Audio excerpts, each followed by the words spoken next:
Hola, ¿qué tal? Hoy les voy a contar un cuento que está publicado en un libro que se llama Café de Buenos Aires, imagen de un cuento, donde hay varios cuentos y uno de ellos es de Karina Migliaccio, que es la fundadora y la que lleva adelante Bar de Fondo, que es el lugar donde nos ha albergado muchas de nuestros talleres y que nos seguirá albergando cuando termine todo esto. El cuento se llama El regreso. Volví al Británico una mañana gris y lluviosa del mes de mayo. Habían pasado más de 10 años desde la última vez que había estado en el bar. A veces nos cuesta volver a los lugares donde fuimos felices.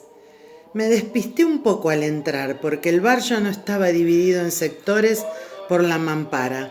Sin embargo, encontré libre la mesa que solía ocupar en aquellos días, la que está junto a la ventana, que mira a la esquina de Avenida Brasil y Defensa, desde la que se observa oblicuamente el Parque Lezama y desde donde también se ve la entrada del hipopótamo. Pedí un cortado y me acomodé en mi atalaya. Estaba concentrado en mis recuerdos cuando veo que un viejo de unos 80 años enfila derechito desde el parque hasta el bar y se planta en la puerta. Apoyado en su bastón observa, echa una mirada olímpica al interior del café como buscando a alguien. Al rato empieza a moverse despacio entre las mesas. Las inspecciona una a una hasta que da con la que está casi al fondo, cerca de la barra. «¡Mozo!», grita. «Vine a buscar mi mesa, me la llevo». Y sin esperar respuesta empezó a arrastrarla hasta la entrada, donde lo esperaba una mujer que parecía oficiar de campana. Era el robo más estúpido que había visto en mi vida. Robar una mesa en un bar a plena luz del día y ante la mirada de todos. El mozo se le vino al humo y lo frenó en seco. La escena era tragicómica. El viejo aferrado a la mesa, el mozo golpeando con un repasador el respaldo de la silla como si le estuviese dando chirlos. El viejo que seguía chillando que era esa su mesa, que podía pagar si fuera necesario. En medio de la discusión, algo en mi cabeza tomó forma. Yo conocía a ese viejo, estaba seguro. Pero ¿quién era? Hasta que de pronto, nadando contra la corriente del olvido, me llegó el nombre. Atilio. Ese es Atilio. Y mi propio grito me transportó a aquella época. ¿Cómo no recordarlo? Atilio y Ernesto. Una pelea memorable que había alcanzado un carácter mítico. Sucedió por los años 80. Por aquel entonces yo era un joven que recién empezaba la carrera de letras y que pensaba que la inspiración habitaba en los bares. Pasaba las tardes en el Británico porque sabía que en sus mesas Sábato había escrito sobre héroes y tumbas. Yo me había devorado ese libro e íntimamente tenía dos sueños: consagrarme como escritor y encontrar, como los protagonistas, al amor de mi vida en Parque Lezama. Mientras yo seguía mi rutina diaria de escribir en el bar, en otras mesas otros personajes pasaban sus horas jugando al ajedrez. Atilio y Ernesto eran dos de los ajedrecistas que se juntaban todas las tardes en el Británico. Y no solo eso, ellos eran los mejores. En nuestro submundo barístico, hablar de ajedrez era hablar de Fischer y de Spassky a nivel mundial y de Atilio y Ernesto a nivel local. El primero en llegar era Ernesto. Entraba al bar y se acomodaba en el rincón, siempre en la misma mesa. Se ponía a lustrar las piezas una por una con el pañito de las gafas. A los 20 minutos caía Atilio. Casi no intercambiaban palabras. Como en oficio mudo se ponían de acuerdo y avanzaban hacia el sorteo. La elección de la mano que en su puño escondía la pieza de color determinaba la suerte. Y así cada tarde. Hasta ese día, el día de la pelea feroz. Era la final de un torneo interno que se había organizado en el bar, y como era de esperarse, los finalistas eran ellos.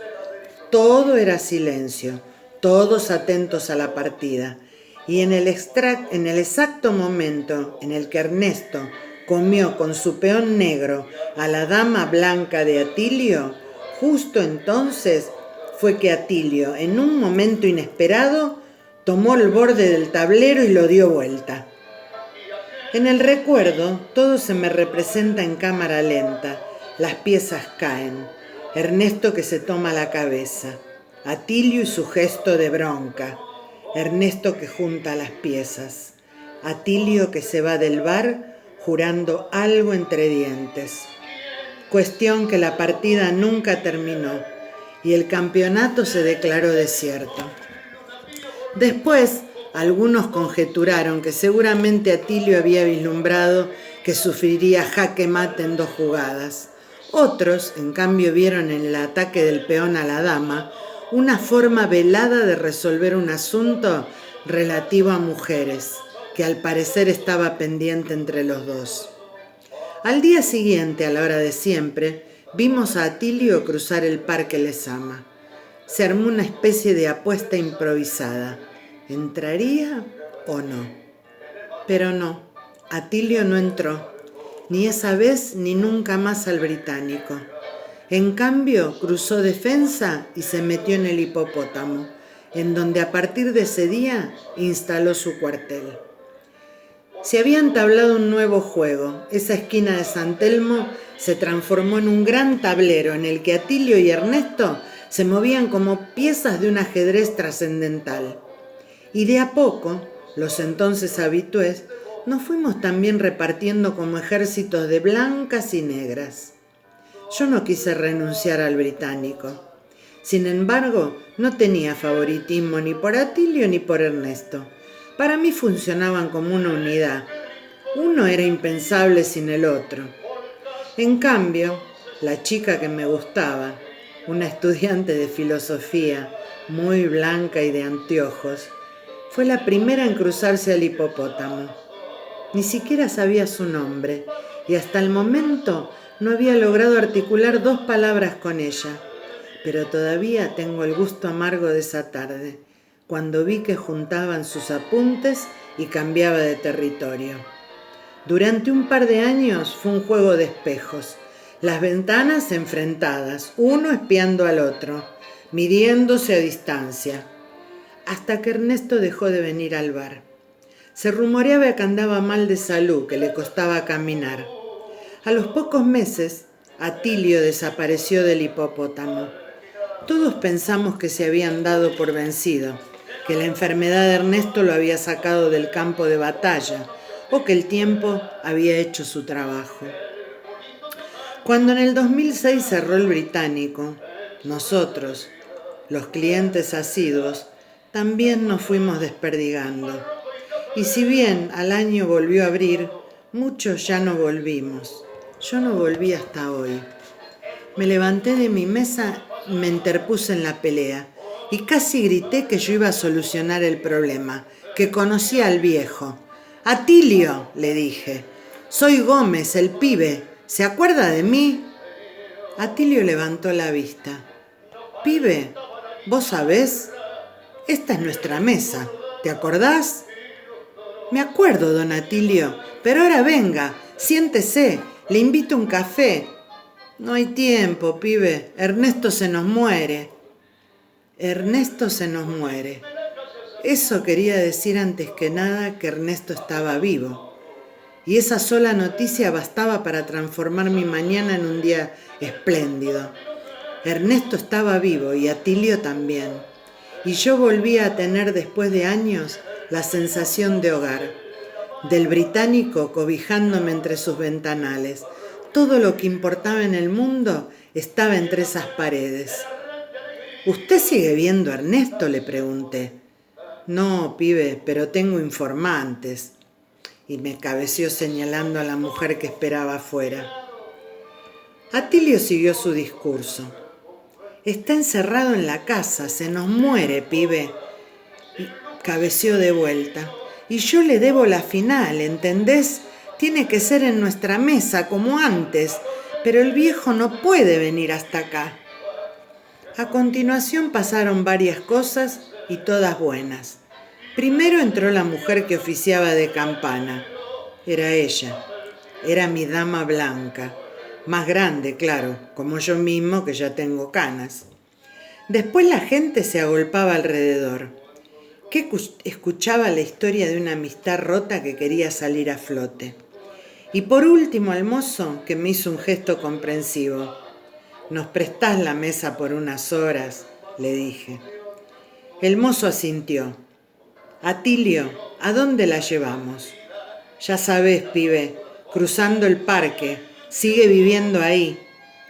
Entonces tomé la mesa por una punta y ella, sin mirarme casi, tomó la otra punta.